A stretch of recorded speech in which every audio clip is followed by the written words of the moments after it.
नमस्कार दोस्तों, स्वागत है आपका जेडी एजुकेशन के शैक्षणिक मंच पे। दोस्तों आज की वीडियो में हम बात करेंगे रज्जू भैया यूनिवर्सिटी के बीएड फर्स्ट सेमेस्टर का थर्ड कंपलसरी पेपर, जो कि है आपका स्कूल मैनेजमेंट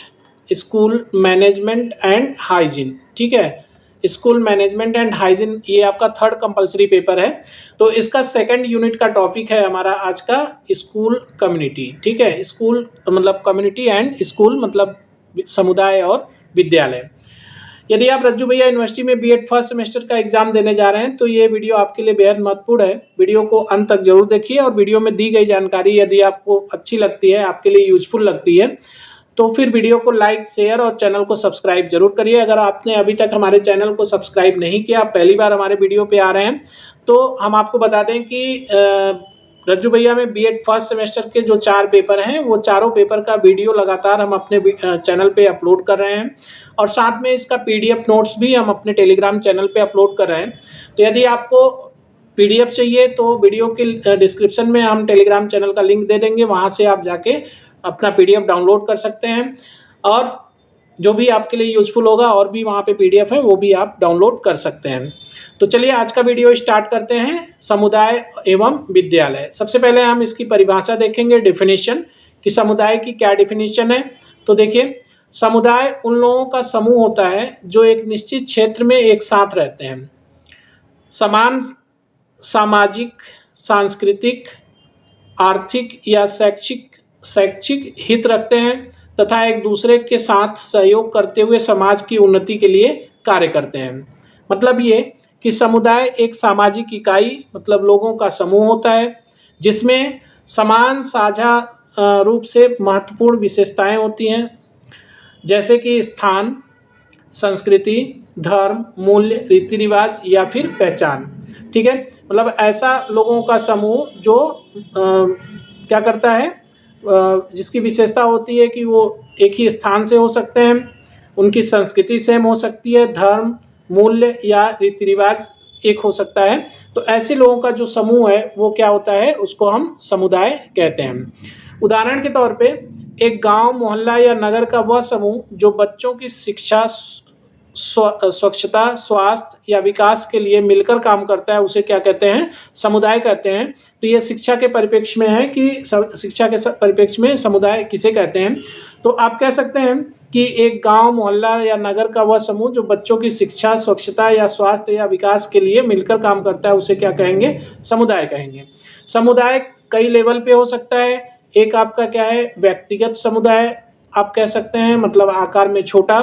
आप राष्ट्रीय कह सकते हैं, राष्ट्रीय समुदाय, या फिर अंतर्राष्ट्रीय समुदाय।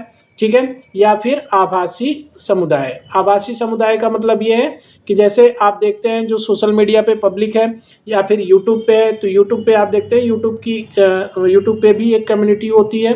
ठीक है, जो कि क्या करने आती है, वीडियो देखने आती है, शिक्षा लेने आती है, बहुत सारे वर्क मनोरंजन के लिए आती है।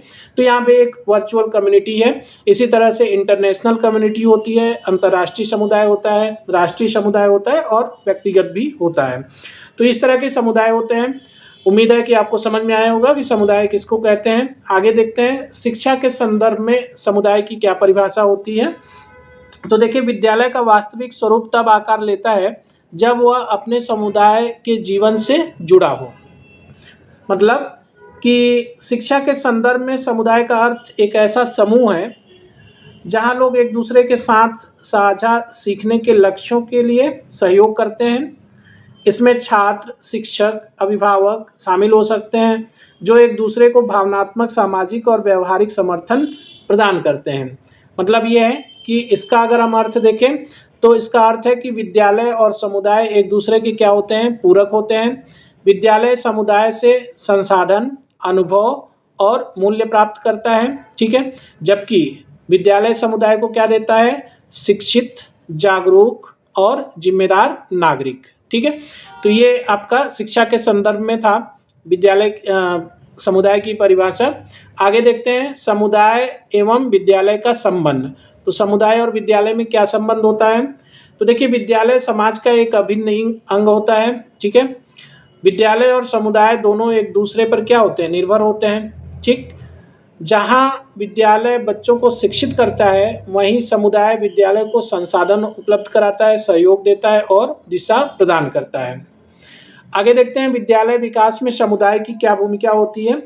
तो देखिए, विद्यालय के विकास में समुदाय का योगदान बहुत ज़रूरी है। अगर मान लीजिए समुदाय का योगदान नहीं रहा तो विद्यालय का विकास बहुत अच्छी तरीके से नहीं हो सकता। तो ये ठीक वैसे ही है जैसे एक परिवार अपने बच्चों को मिलकर बड़ा करता है, समुदाय स्कूल की मदद करता है ताकि छात्रों को बेहतर शिक्षा मिल सके।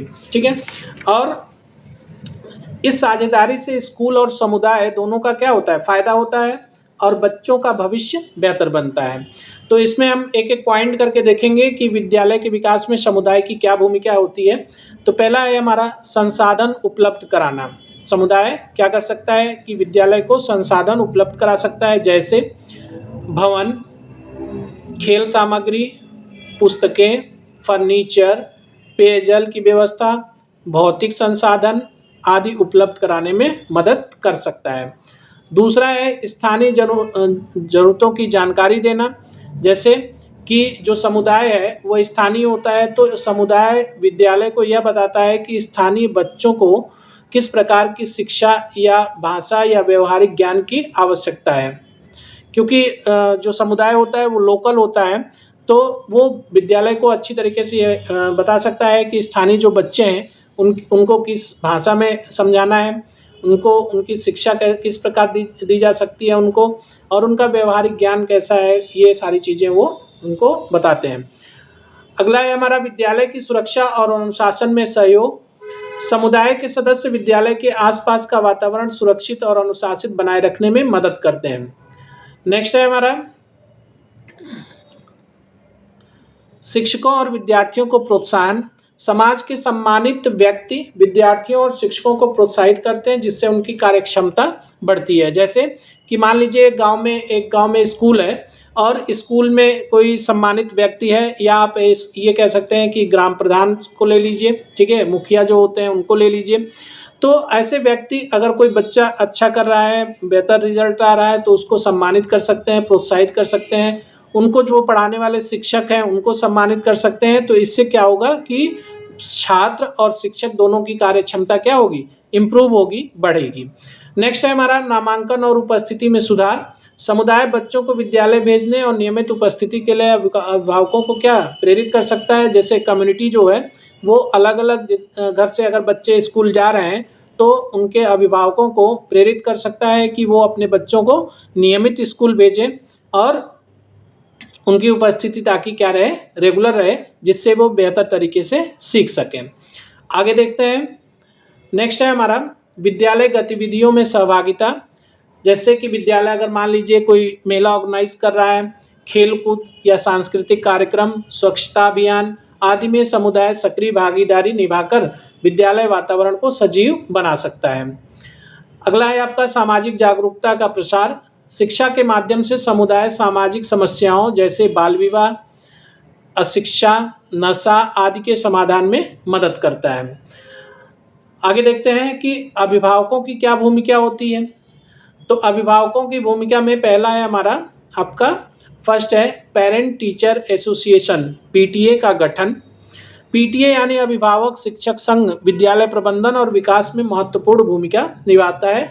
अगला जो वीडियो हमारा आएगा वो पीटीए पे ही होगा, पेरेंट टीचर एसोसिएशन पर डिटेल वीडियो होगा। इसमें आपको मतलब ये बताया जाएगा, जैसे अभी हम देख रहे हैं कि विद्यालय के विकास में समुदाय की क्या भूमिका होती है, उसी तरह आगे हम देखेंगे विद्यालय के विकास में पेरेंट टीचर एसोसिएशन मतलब पीटीए की क्या भूमिका होगी। तो उसके बारे में हम विस्तार से पढ़ेंगे।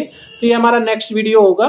तो चैनल को सब्सक्राइब कर लीजिए और बेल आइकन को प्रेस कर लीजिए ताकि अगला वीडियो जब आए तो उसका नोटिफिकेशन आपको समय पे मिल जाए। चलिए आगे देखते हैं विद्यालय प्रबंधन में सहयोग। पीटीए विद्यालय की नीतियों, योजना निर्माण और क्रियान्वयन में सक्रिय योगदान देता है। बच्चों की प्रगति पे निगरानी। अभिभावक अपने बच्चों की पढ़ाई, उपस्थिति, व्यवहार की जानकारी शिक्षकों से प्राप्त कर सुधार में सहयोग करता है। जैसे कि जो पीटीएम होता है, पेरेंट टीचर मीटिंग होती है, उसमें अभिभावक जाते हैं, तो शिक्षक क्या उनको बताते हैं कि बच्चे की क्या उपस्थिति है, कैसी पढ़ाई कर रहा है, उसका कक्षा में व्यवहार कैसा है। ये सारी जानकारी प्राप्त करने के बाद अभिभावक क्या करते हैं, घर आकर बच्चे को उसके लिए समझाते हैं, उनको प्रेरित करते हैं कि आपको ये काम करना है, ये नहीं करना है, जिससे उनकी जो शिक्षा में सुधार आता है। नेक्स्ट है विद्यालय अनुशासन बनाए रखना। पीटीए अभिभावकों को बच्चों के अनुशासन व नैतिक मूल्यों के पालन हेतु प्रेरित करता है। आगे देखते हैं शिक्षक गुणवत्ता में सुधार।